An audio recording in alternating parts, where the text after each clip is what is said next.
já teve o semestre suplementar em 2020.5, está tendo esse semestre agora, e ele já acaba muito próximo do início do semestre seguinte, né? E aí, por mais que a pandemia tenha, né, mudado a situação de dar aula, a gente tem que tirar férias, né, em algum momento, né? E aí, se não tirar, às vezes isso dá problemas jurídicos, né, com relação à contratação dos professores e tudo mais. Então, eu acho que não vai ter semestre de férias. Só pelas orientações de cadastro de férias, eu acho que não vai ter semestre nas férias desse ano, nas férias do final do ano, né? O que acontece agora, né, na vida da gente? Veja só, quando a gente estava falando, né, na unidade anterior, a gente trabalhou com análise integral e a gente trabalhou com análise diferencial, né? E aí a gente viu que, particularmente, a análise diferencial, ela era interessante quando a gente queria saber detalhes, né, do escoamento sobre um objeto, formato complexo e tudo mais, e aí eu queria saber como que esse escoamento se comportava de ponto a ponto, né? Só que, né, esses problemas, eles são difíceis demais, trabalhosos demais, para que a gente obtenha uma solução analítica, né? Então, na maioria das vezes, a gente trabalha com essas situações através de modelagem, né, fluidodinâmica computacional, etc. Mas até isso, a depender do problema, requer um esforço computacional significativo.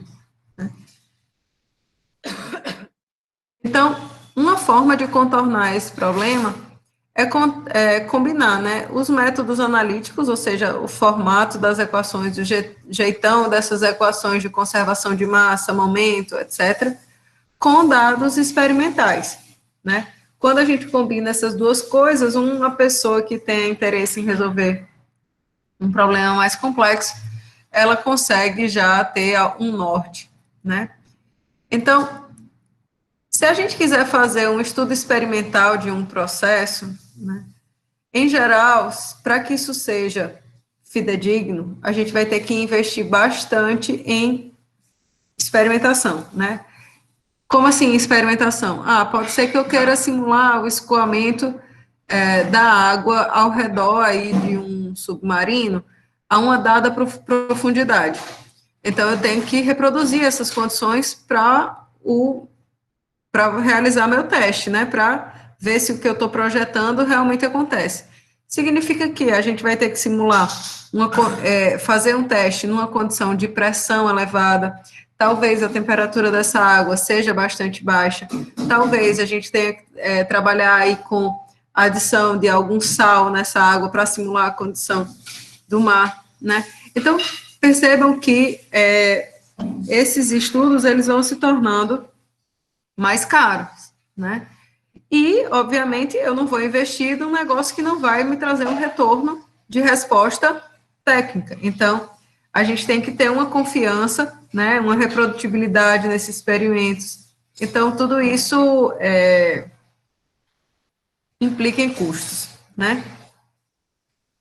Então, quando a gente vai fazer esses estudos experimentais, geralmente a gente usa modelos, né, que são menores, mas também podem ser maiores, mas em geral a gente fala em modelos em escala reduzida, né, do protótipo, que seria a situação, né, o aparelho real. Então, se a gente quisesse, né, como eu estava dando exemplo aqui do submarino, trabalhar com um caso como esse, a gente não trabalharia, né, logo de cara com um equipamento, sei lá, de 100 metros de comprimento, óbvio que não. Então, você avaliaria, né, qual seria a condição de um modelo que possa reproduzir aquele processo, né, aquela situação de escoamento, no caso da gente, mas de qualquer, né, forma de problemas aí físicos, que seja, né, compatível com a realidade. Então, para isso, né, a gente vai usar essa ferramenta que é a análise dimensional. O que a análise dimensional faz? Ela permite estabelecer relações entre as variáveis que são interessantes para o problema, de maneira a racionalizar a abordagem experimental, para que se possa, né, reduzir justamente os custos dessa experimentação. Então, é através da análise dimensional que a gente faz estudos de aumento de escala, é através da análise dimensional que a gente descarta variáveis que a gente consegue ver, né, através dessa ferramenta, que são ou não importantes. Variáveis, né, aqui ele coloca variáveis, mas a gente vai tratar isso como parâmetros, né? Então, nesse quesito, pode ser que a densidade do fluido tal seja importante, mas pode ser que não. Então, a análise dimensional, ela vai trazer justamente esse conjunto, né, das variáveis, dentre N variáveis que podem ser importantes para o processo, ela vai, né, direcionar para aquelas que realmente são importantes. Então, pessoal,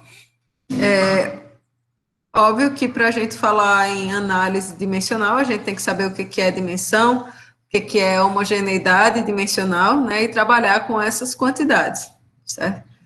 Então, a gente chama de dimensão a medida de uma quantidade física, sem valores numéricos, tá? Então, a dimensão comprimento, ela diz, comprimento é uma dimensão, né, e metros, quilômetros, nanômetros, pés, micrômetros são unidades, né, que são uma forma de atribuir um número a essa dimensão.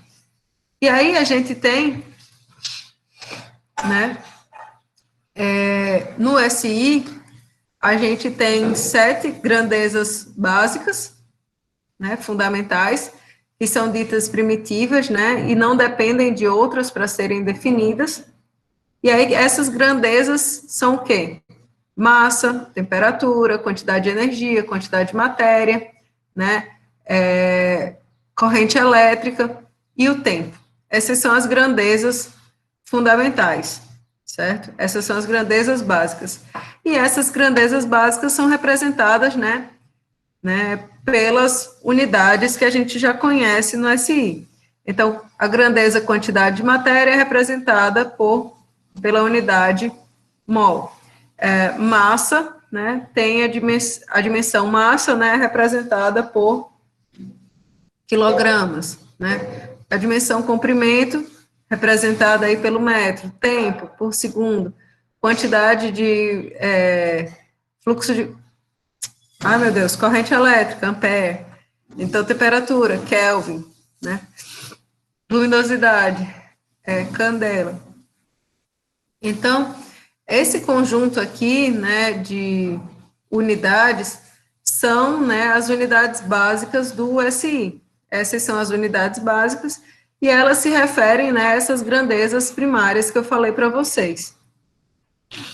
Então, a gente tem justamente essa relação, né, temperatura, como sendo a dimensão ou a grandeza primária, se relacionando com a unidade Kelvin, né, quantidade de matéria se relacionando com número de mols, e assim sucessivamente. Então, percebam que a gente pode combinar essas unidades aqui, né, para formar grandezas derivadas. Então, por exemplo, a força, a gente sabe que força, pela segunda lei de Newton, é dada pelo produto massa vezes aceleração. Então, a gente tem a grandeza, a unidade derivada, que seria o Newton, que era o produto da massa, expressa em quilogramas, vezes a aceleração, expressa em metros por segundo ao quadrado, certo? Então, percebam que existe uma diferença entre você tratar das unidades, propriamente ditas, que podem ter um valor aqui, né, podem ser essas as básicas para o SI e outras para outros sistemas de unidades, certo? E isso é diferente de dimensão, tá? Então, veja só, tempo é uma dimensão tempo, independente se ela está... Eu peguei o pior exemplo que eu podia pegar, né? Porque tempo é unidade, tem a unidade fundamental segundo, tanto na SI quanto nas unidades inglesas, mas eu vou mudar, peraí. Então, por exemplo, comprimento, né? Comprimento é uma dimensão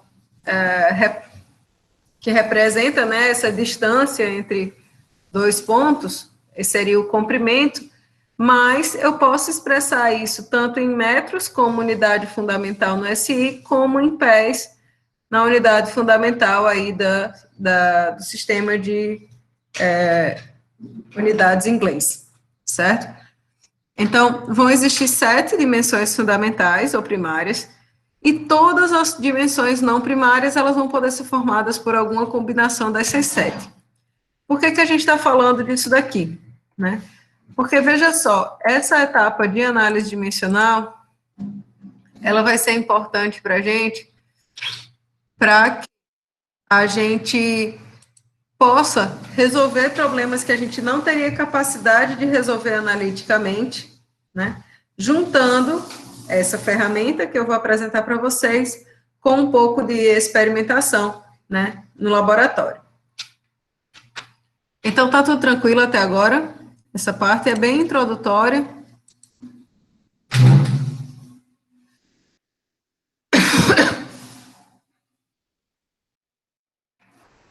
E aí, o que acontece, né?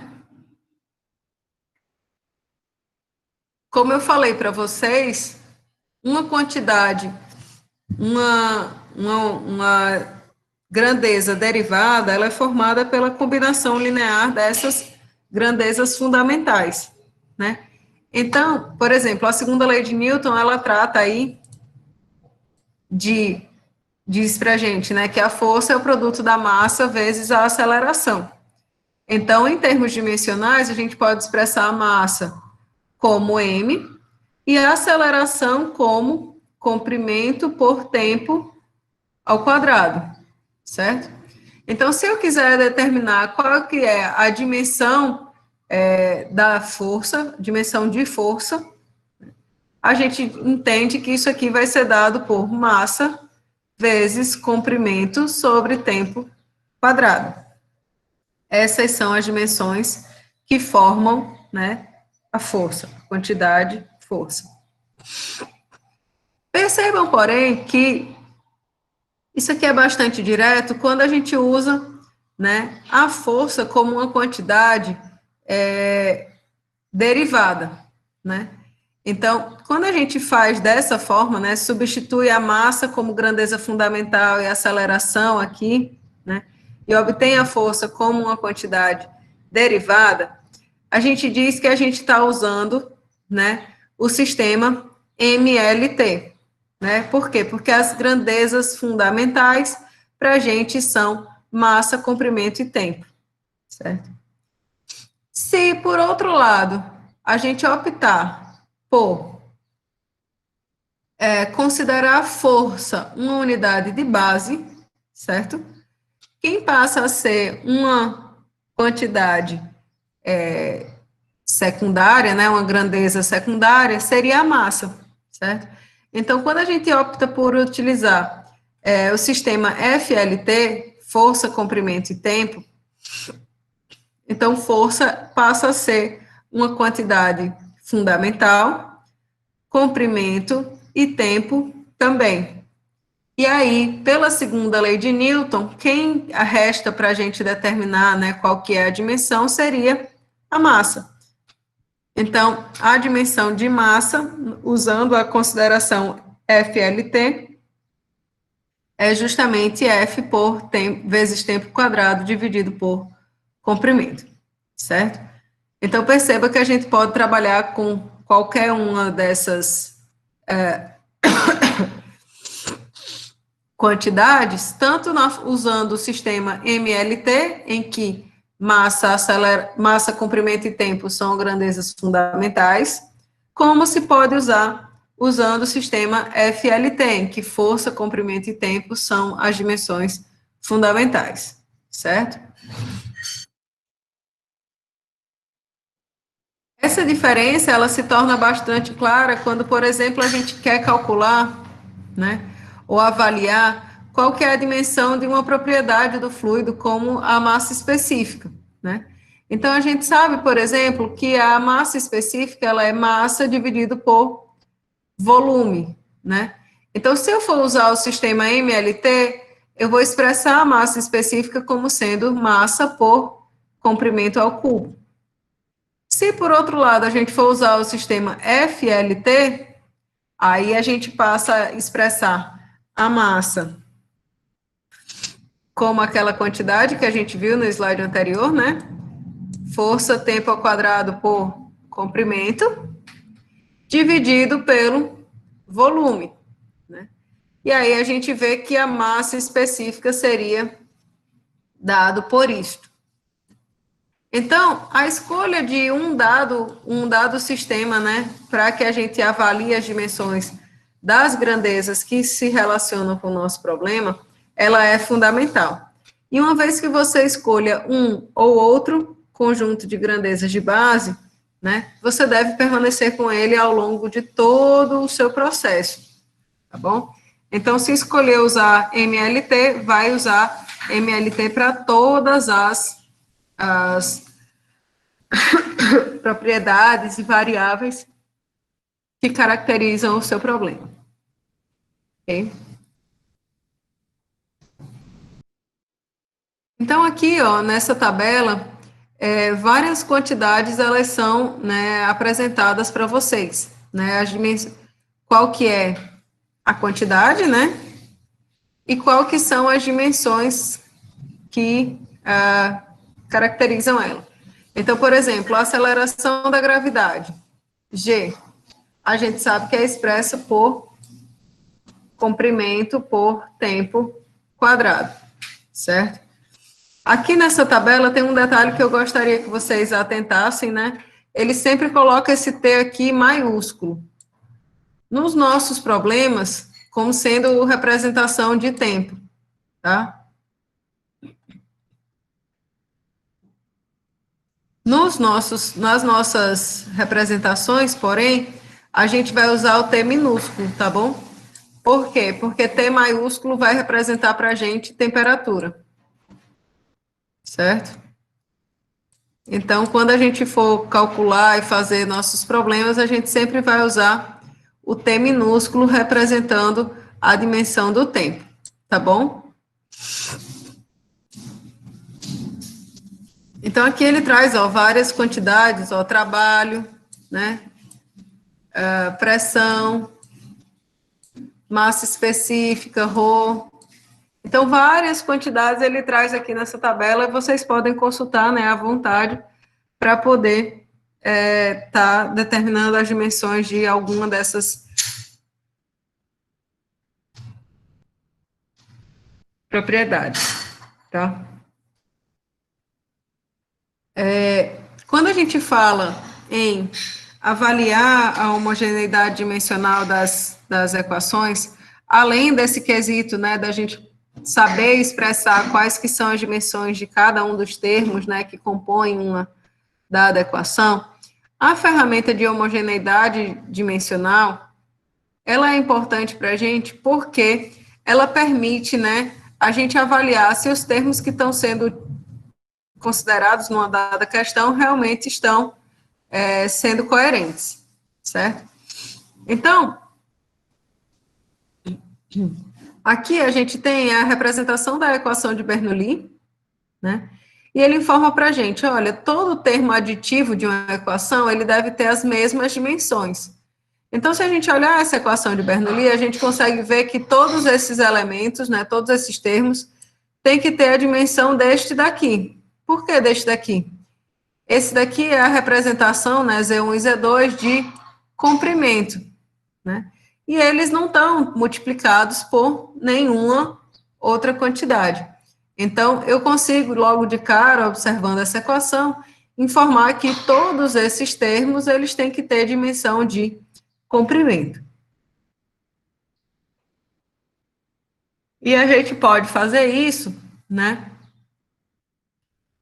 avaliando individualmente cada um deles. Por exemplo, velocidade a gente sabe que é comprimento por tempo. Se isso aqui está elevado ao quadrado, fica dessa maneira. E a aceleração da gravidade é comprimento por tempo ao quadrado. Então, a gente consegue ver que esses termos aqui de t quadrado vão se cancelar, L quadrado dividido por L resulta justamente em comprimento. E o mesmo a gente pode verificar para esse outro termo aqui de pressão sobre peso específico. Então, pressão a gente sabe que é força sobre área, né? Força é massa vezes a aceleração, L sobre T quadrado, e a área é L, né, comprimento ao quadrado. Então, a gente pode, né, ver que pressão tem dimensão de massa por comprimento vezes tempo quadrado. E peso específico é o produto da aceleração da gravidade vezes a massa específica. Então, a gente também consegue ver que isso aqui depende de massa por comprimento quadrado vezes o tempo quadrado, né? E aí, a relação dessas duas coisas, massa cancela com a massa, tempo quadrado com tempo quadrado, e aí a gente fica com L ao quadrado dividido por L, resultando na dimensão de comprimento. Então, perceba que a gente pode checar, né, através da ferramenta de homogeneidade dimensional, se uma dada equação, ela está correta, se tudo está ok, né? A gente também pode usar essa ferramenta para converter unidades, né, e para definir relações adimensionais. Então, perceba que a ideia de homogeneidade dimensional, né, ela é uma ideia, assim, básica, né, todo mundo, querendo ou não, já se usou desses fenômenos, né, ninguém soma maçãs com laranjas esperando, sei lá, obter aqui um suco. E a gente sabe que essa ferramenta, né, de homogeneidade dimensional, ela vai ser, a gente usa ela praticamente sem nem perceber, né? Mas ela vai ser fundamental, né? E esses princípios vão ser importantes para a gente agora quando a gente for tratar de análise dimensional, tá certo? Então, aqui a gente tem algumas questões para vocês, questões bastante simples dessa parte de análise dimensional, que a gente pode fazer, né, só para deixar esses conceitos mais claros, tá certo?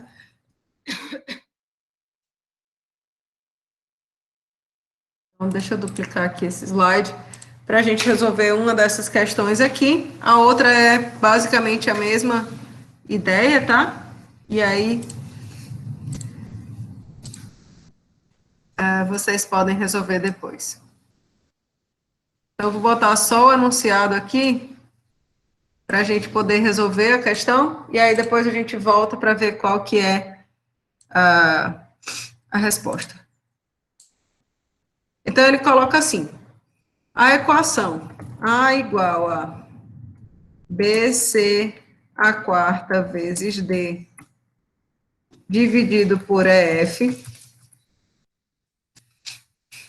mais EGH é dimensionalmente homogênea. Se A representa vazão mássica, B pressão e C comprimento, E viscosidade, F comprimento e H é área, as dimensões de D e G no sistema SI devem ser. Então, ele dá essa equação para a gente, certo? E informa o que são vários desses termos, né? Na verdade, todos os termos, exceto D de dado e G.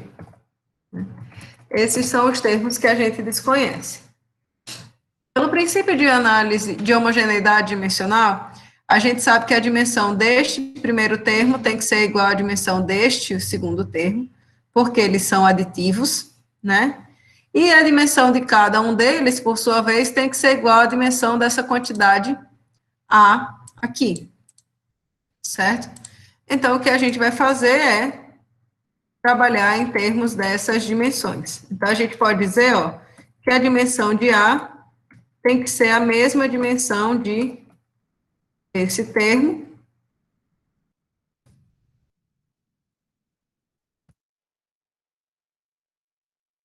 e que a dimensão de A também tem que ser igual à dimensão deste segundo termo.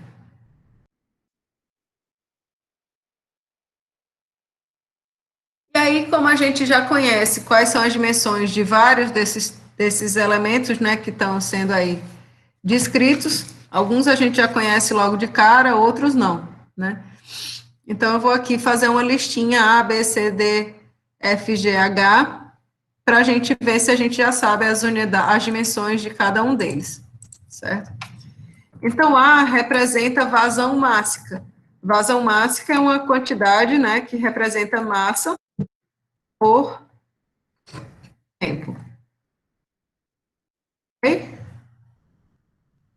Alguma coisa aconteceu, porém sumiu. A representa vazão mássica, né, massa por tempo.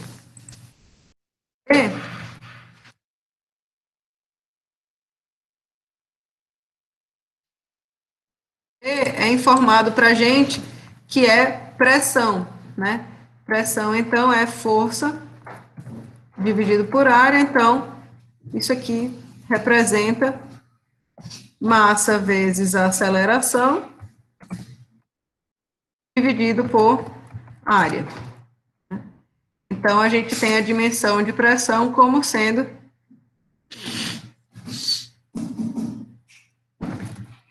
massa por comprimento e ao quadrado. Tá certo essa minha conta, pessoal? Tá, né? O termo C representa comprimento. C representa comprimento.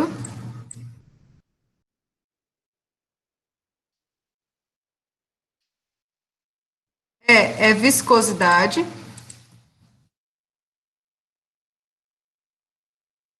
Representa viscosidade.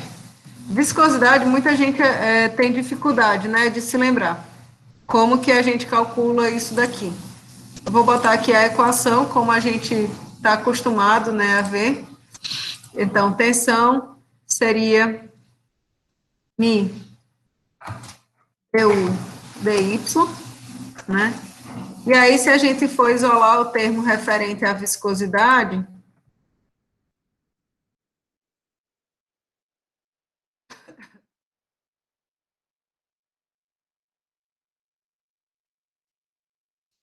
então, mi du dy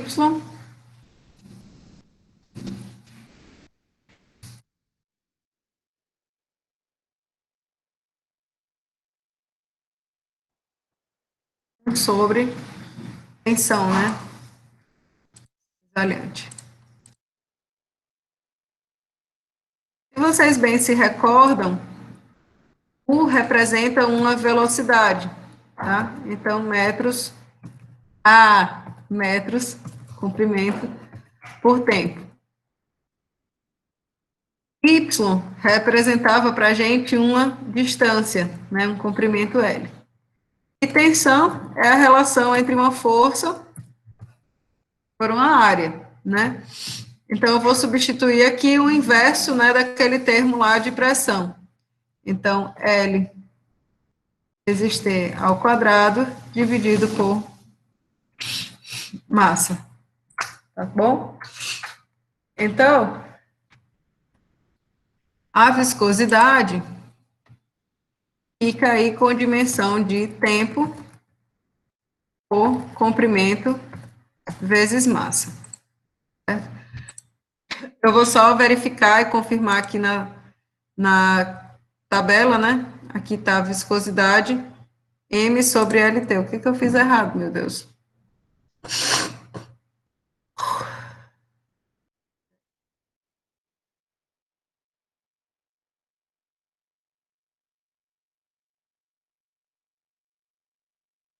Ah, Gente, peraí. Fica dy dy, né, professor? Isso aqui é 1 sobre mim, né? O que eu estou fazendo? Concordam comigo que é 1 sobre mim? Mi está aqui no numerador, ele tem que passar para esse outro lado dividindo. Conseguem ver o que eu tinha feito trocado? Não é meios pelos extremos aqui? Né? Vou substituir como eu tinha feito aqui.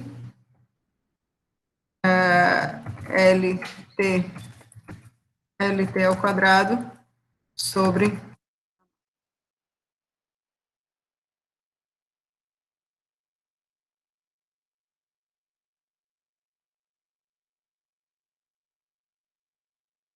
Então, a dimensão de viscosidade fica sendo justamente massa.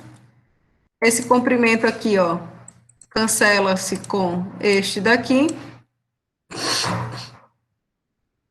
Esse tempo com esse tempo fica um tempo aqui, um tempo, né? Tempo elevado à primeira aqui. E esse L, deixa eu fazer isso melhor.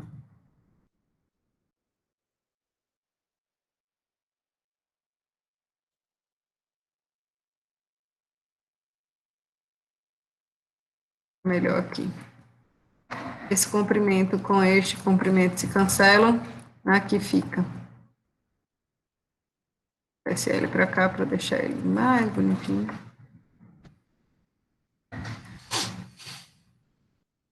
E aí, tempo ao quadrado com aquele tempo de lá, aqui fica só. Certo? Ou eu fiz alguma coisa enganada aqui de novo? Velocidade é comprimento por tempo, não era L.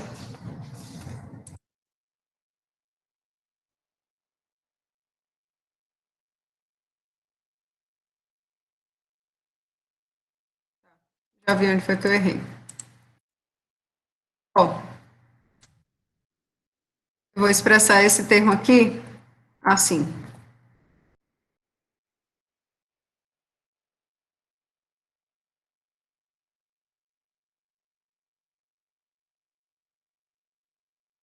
Mais fácil.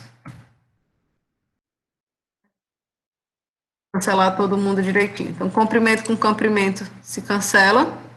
Tempo com tempo ao quadrado fica L vezes T aqui e massa. Certo? Isso aqui representando 1 sobre mim.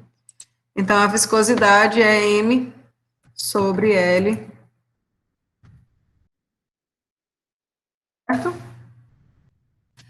A próxima quantidade é F. É uma dimensão de comprimento. E H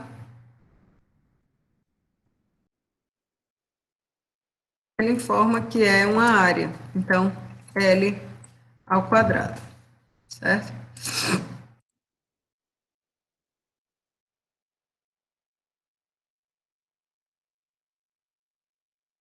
Esses termos daqui, eu vou deixar eles num cantinho aqui só para pensamentos futuros, como diz o outro. Então, o que nos resta fazer é determinar quem é D e quem é G. Então, a gente vai pegar essa equação e substituir as dimensões de cada um desses termos. Massa por tempo. B. M sobre LT ao quadrado.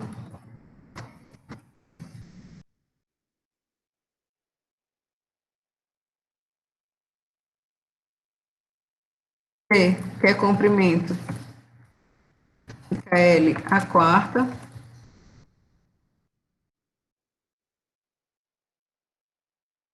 P a gente quer determinar é M sobre L vezes o tempo e F, certo? Então, a gente vai fazer aí as devidas simplificações.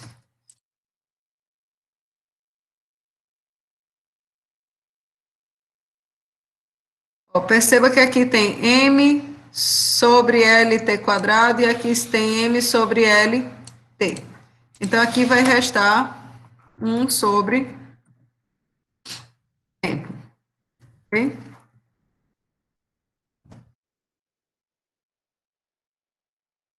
Esse L a quarta dali do numerador vai se cancelar com esse L aqui do numerador para produzir L a terceira. Certo? L a terceira sobre tempo vezes D. Tempo com tempo se cancelam, né? E aí a gente consegue ver que a dimensão de D é justamente massa por comprimento ao cubo.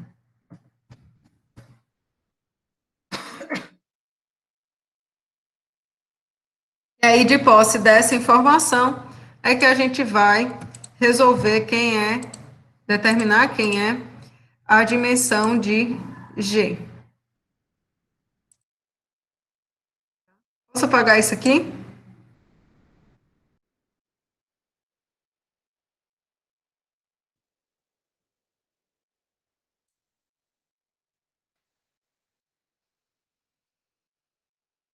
Então, dimensão de A, M por T. D, a gente já sabe a dimensão, massa por comprimento ao cubo. É o que a gente quer determinar, e H é L ao quadrado. Então, aqui também bastante simples para a gente determinar. Uma feiurada horrível aí na minha voz.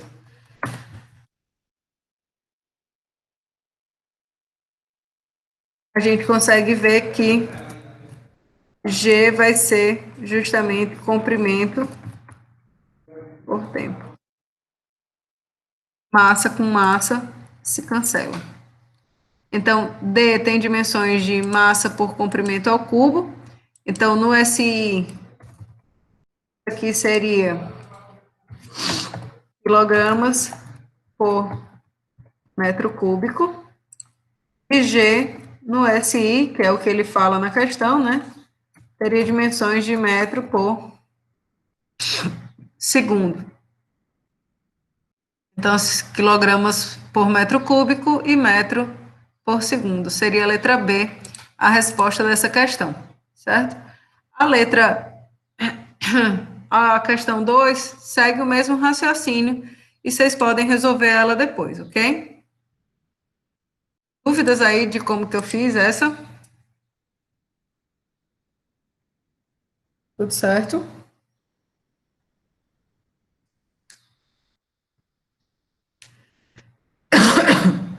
Até agora tudo bom. Ótimo. Então, pessoal, como eu falei para vocês, né? Essa etapa até agora foi só para a gente se familiarizar com esses conceitos, né? De dimensão, como operar com essas quantidades, né? São coisas que vocês já vêm fazendo, mas que talvez não tenha passado por essa etapa formal aí de alguém explicar exatamente os princípios e tal, dessas coisas. O que a gente tem como objetivo agora é estudar essa ferramenta de análise dimensional. Essa ferramenta, ela vai ser útil para a gente, por quê? Assim, só para dar uma visão geral de mecânica dos fluidos, tá? Até agora, a gente estava tratando dos escoamentos, né? Segundo a equação de Bernoulli, né? Para a gente obter alguma resolução analítica, a gente usava a equação de Bernoulli, que se aplica para fluidos cuja viscosidade é zero, né? Fluidos invistos, incompressíveis. Agora, quando a gente for trabalhar nessa terceira unidade, a gente vai trabalhar com escoamentos viscosos, né? Então, quer dizer que toda essa parte de característica viscosa dos fluidos, ela vai estar entrando na conta. Então, a gente vai precisar contabilizar isso daí, certo? na hora que eu coloco esses parâmetros, as coisas começam a se complicar, e começa a ficar mais difícil da gente obter as equações, né, analíticas e resolver elas. Então, a análise dimensional, ela vai permitir que a gente gere esses parâmetros adimensionais, que ajudam no projeto de experimentos, né, que eles vão ter que ser realizados num laboratório, né, eu vou ter que fazer um relatório disso, vou ter que estudar e tudo mais para poder obter uma informação, né, real daquele processo, mas, né, essa ferramenta, ela vai ser muito útil para a gente saber o que importa e o que não importa, né, matematicamente e efetivamente, a respeito de um dado processo, certo? Então, qual é a rota, digamos assim, da análise dimensional? Eu pego um problema qualquer, né, físico, analiso o que são os parâmetros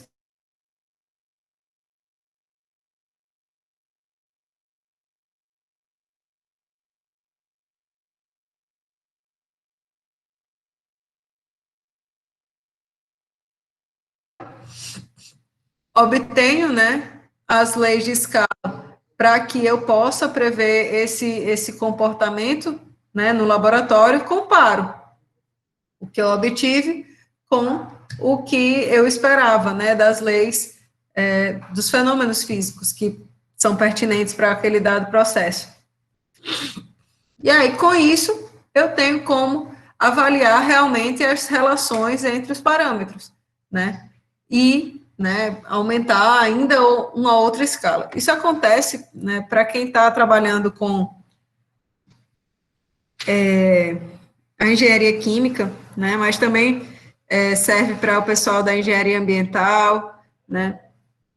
Quando se fala em aumentar a escala de um processo, isso aqui é fundamental. Então, por exemplo, se você faz uma dada reação num laboratório, e aí você tem um resultado de rendimento X, né?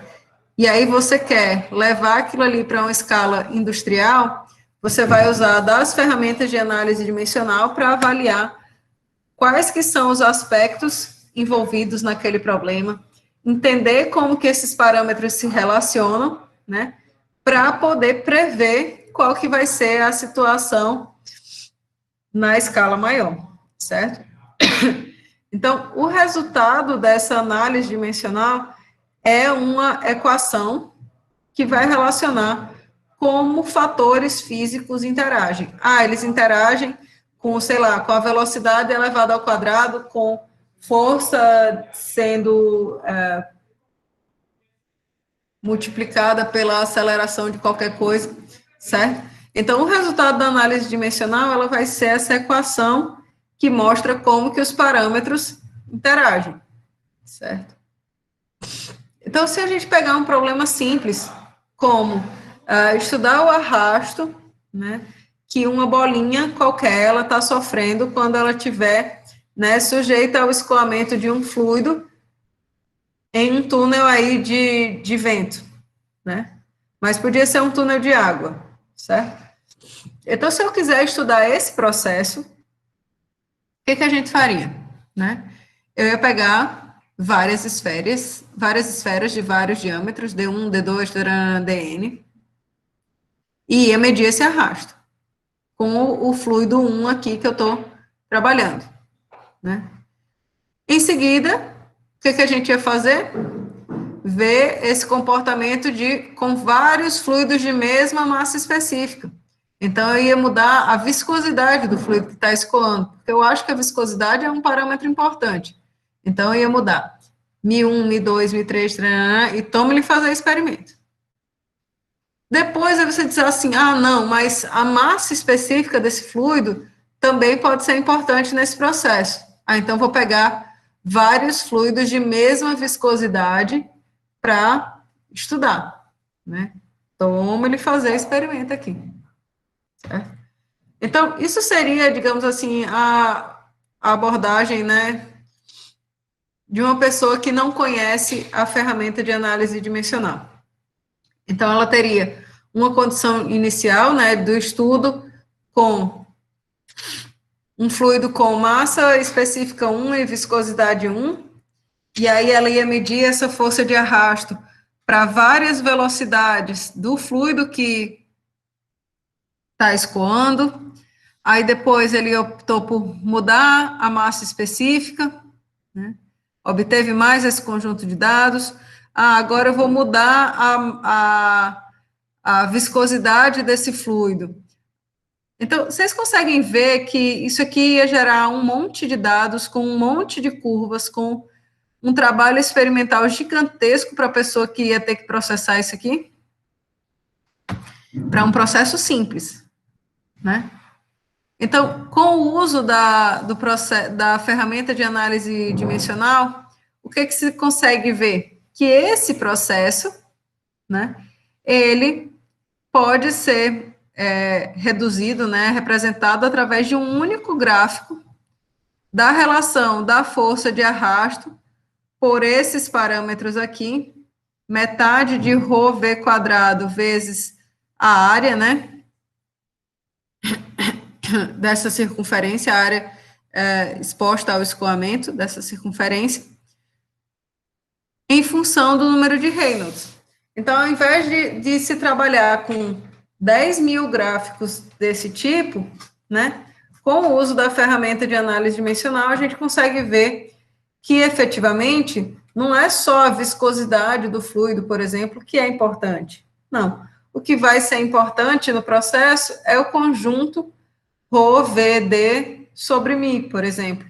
Esse parâmetro adimensional que representa a relação entre forças inerciais e viscosas. Certo? Então, essa ferramenta, isso aqui foi só um exemplo para a gente demonstrar a importância do que a gente está estudando, tá? Um processo como esse, ele gasta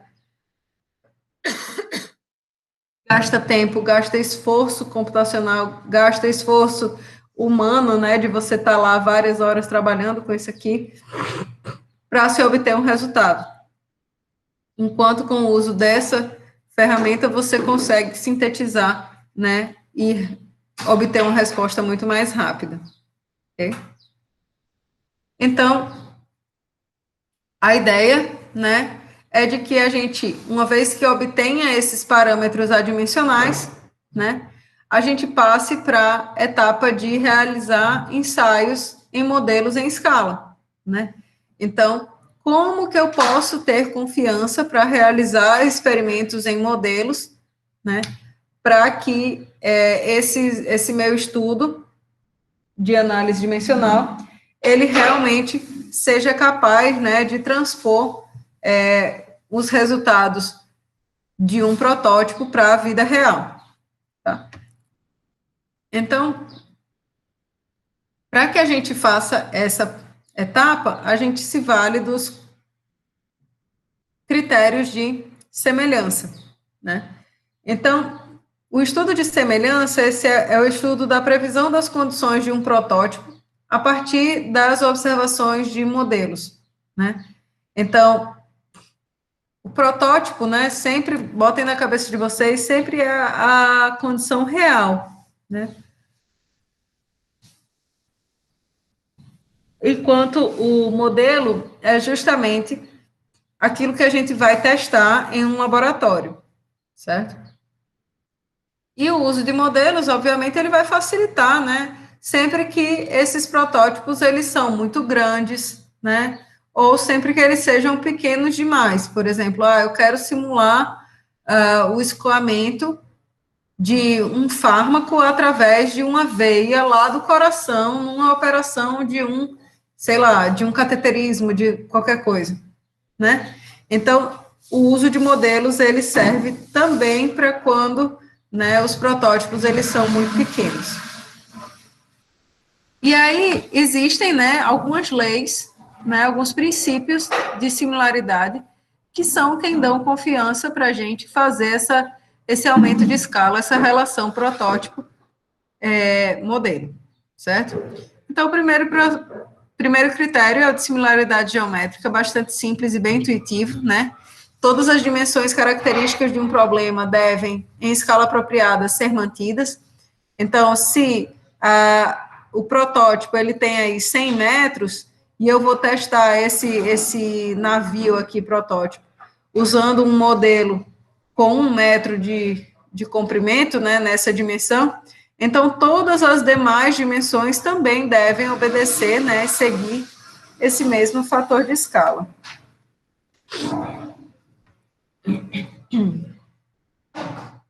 Bastante intuitivo, né? Além da similaridade geométrica, a gente tem a similaridade cinemática, né? Que informa, né, que obriga a gente, né, a dizer que a velocidade num determinado ponto do escoamento do modelo, ela deve ser proporcional à velocidade no ponto correspondente do escoamento do protótipo, né? A questão aqui é que essa quantidade, né, velocidade, é uma quantidade já vetorial. Então, ela ser proporcional quer dizer que a gente tem que ter o módulo sendo proporcional e a direção sendo a mesma, né? Então, a gente tem que trabalhar nessa perspectiva vetorial também. E o terceiro critério de semelhança, né, é de que as forças atuantes, né, no escoamento sobre um modelo, elas devem ser proporcionais, também por um fator de escala constante, às forças de escoamento atuantes no protótipo. Então, essa relação é a mesma ideia, né, que as demais. Só que o detalhe é que, quando a gente fala em razão de forças, né, a gente fala em algumas coisas que vocês, né, já intuitivamente já conhecem, que são os números adimensionais. Então, se a gente se recordar, né, quando a gente falou lá no começo da disciplina a respeito de escoamento laminar viscoso, né, a gente falou assim, olha, o número de Reynolds é a razão entre forças viscosas e inerciais. E aí ele produz um número adimensional. Então, o princípio mais geral de similaridade é esse aqui, que esse menininho está coçando a cabeça, né? Ele diz assim, para garantir a similaridade completa, o modelo e protótipo devem ser geometricamente similares e todos os grupos π independentes devem coincidir no modelo e no protótipo. Esses grupos π independentes são o que a gente chama justamente de números adimensionais que caracterizam um dado problema. Então, imagine, se aqui ele coloca a necessidade de que essas forças, elas tenham, que elas sejam proporcionais, né? Então, a razão de forças também deve ser proporcional, não é isso? Então, os números adimensionais, eles ficam sendo iguais, na verdade, no escoamento do modelo e no protótipo, certo?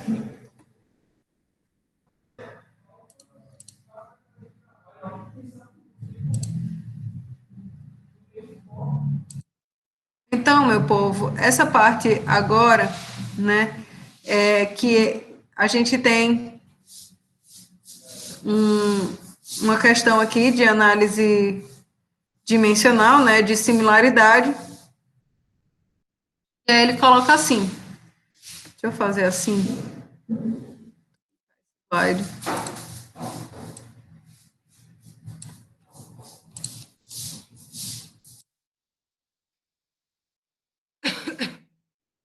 Ele diz assim, ó, o arrasto aerodinâmico de um novo automóvel esporte deve ser previsto a uma velocidade de 50 milhas por hora em ar, com a temperatura de 25 graus Celsius. Os engenheiros automotivos criam um modelo em escala de 1:5 do automóvel para testá-lo em um túnel de vento. É inverno e o túnel de vento está localizado num prédio sem aquecimento. A temperatura do ar no túnel é de 5 graus Celsius.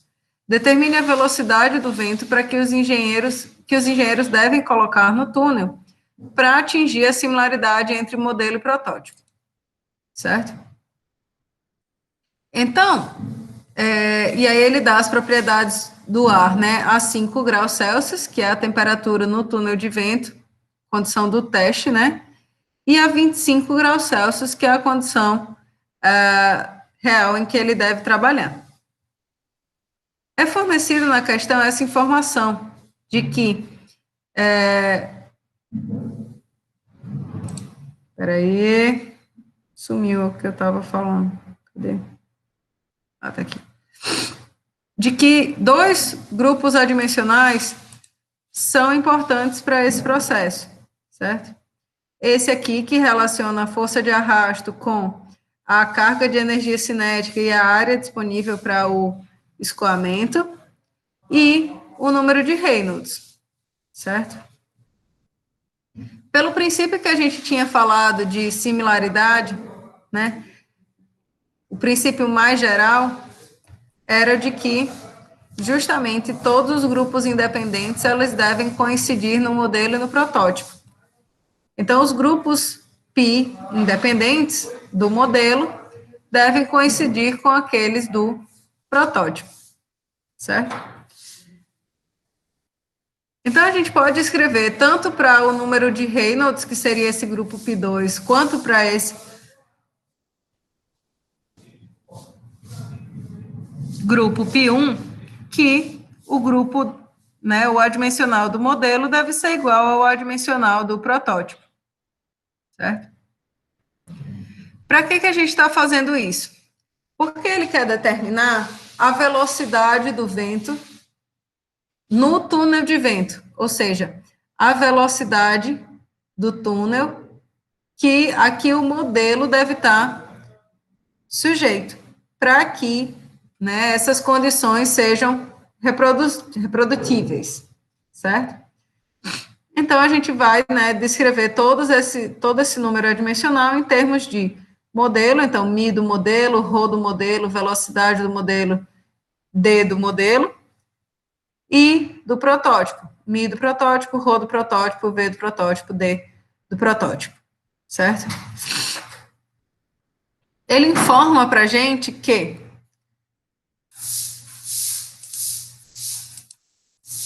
o modelo em escala de 1 para 5 do automóvel é que é testado, né?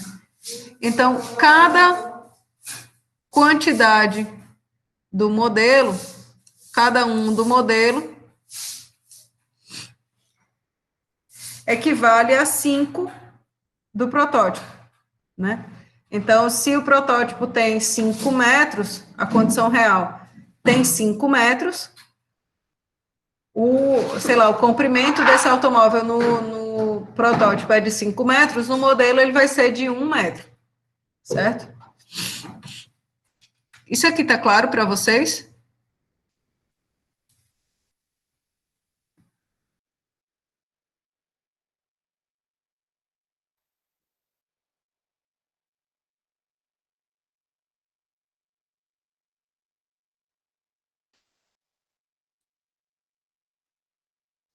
Então, na questão, ele fornece para a gente que a gente deve determinar a velocidade do vento que os engenheiros devem colocar no túnel, né? Então, o túnel de vento é o túnel em que o modelo vai estar, né, sujeito ao escoamento. Então, meu objetivo é estudar V do modelo.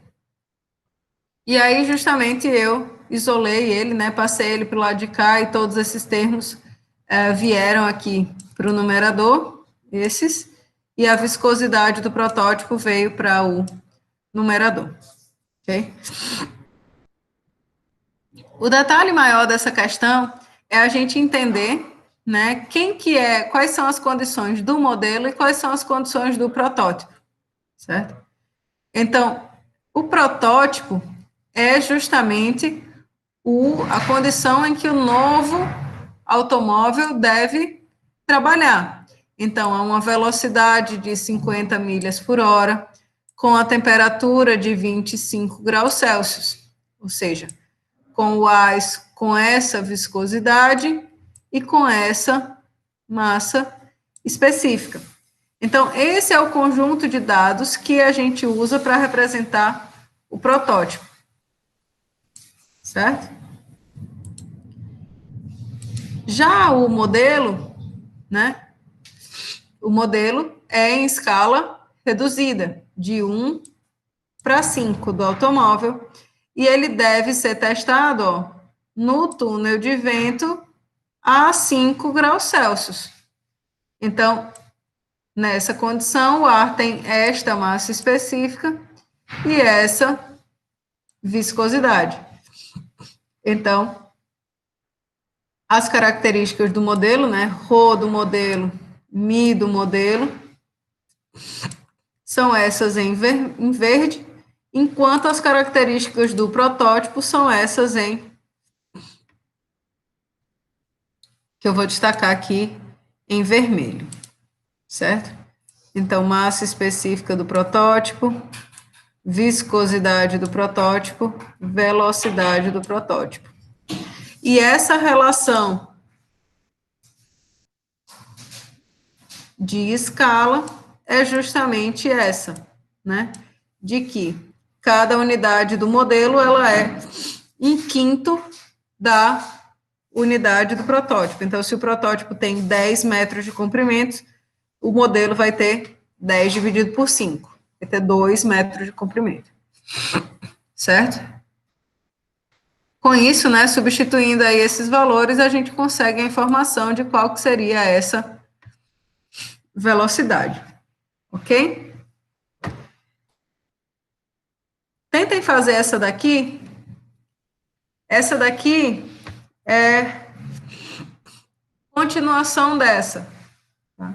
Eles dizem assim, suponhamos que os engenheiros façam o túnel de vento funcionar a 221 milhas por hora para atingir a similaridade entre o modelo e o protótipo, certo?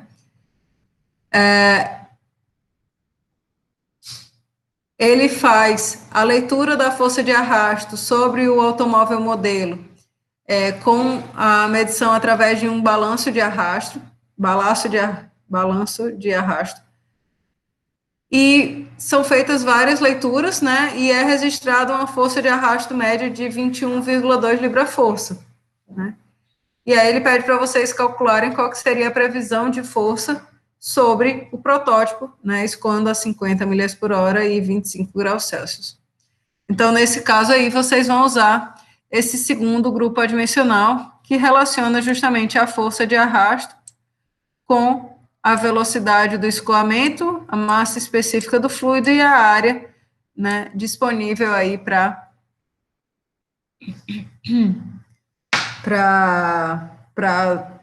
área frontal, né, desse fluido com o objeto, certo? Então, façam aí essa questão, e aí, qualquer dúvida, eu estou aqui. Ok? Vejam aí como é que foi, se deu certo, se não deu certo. Tentem aí fazer essa questão.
Ah, desculpe. Aqui, deixa eu deixar aqui apresentando.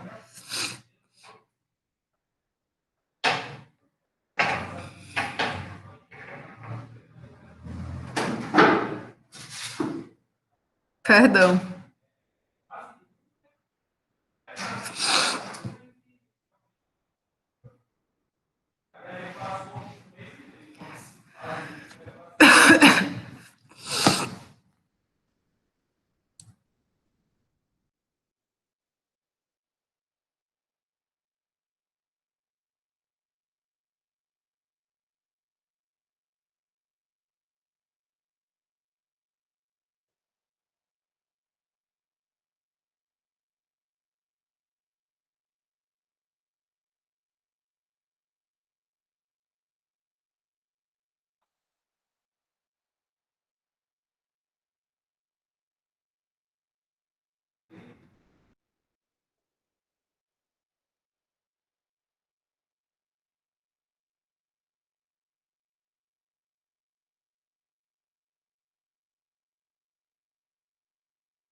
Fernando, o que que acontece? Fernando perguntou aqui se nesse tipo de questão sempre vai ser a partir da expressão do grupo π, né? Na realidade, é a partir da expressão do grupo π, certo? O detalhe é que, nesse momento agora, eu forneci para vocês quais que são os grupos π que são importantes para um dado processo, né? No caso, eu forneci π1 e π2. Porém, numa próxima etapa, vocês é que vão determinar quem são esses grupos π, né? Na aula que vem, a gente vai aprender como que a gente determina os grupos adimensionais. E aí vocês ficam com, geralmente, uma questão de análise dimensional com os dois aspectos, de determinar quem são os grupos π e de fazer a similaridade protótipo-modelo, certo?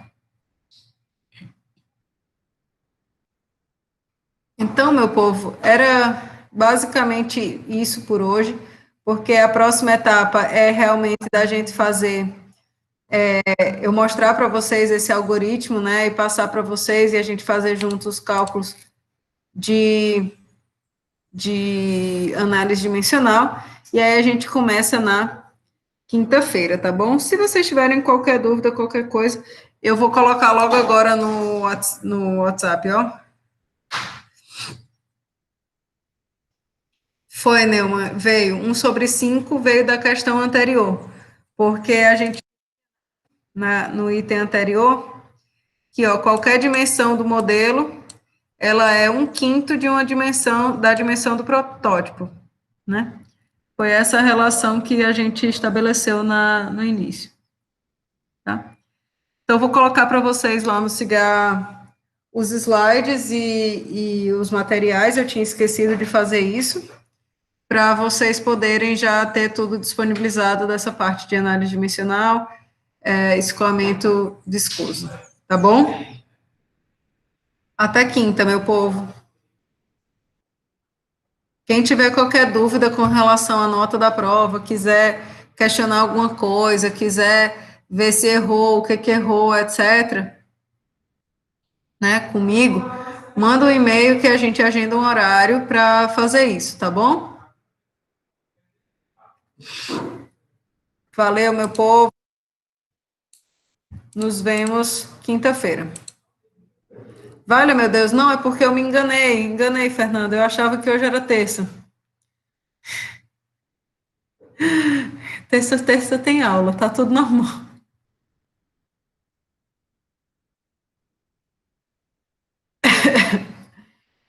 Tá certo, valeu, pessoal, tchau, tchau, até. Obrigada.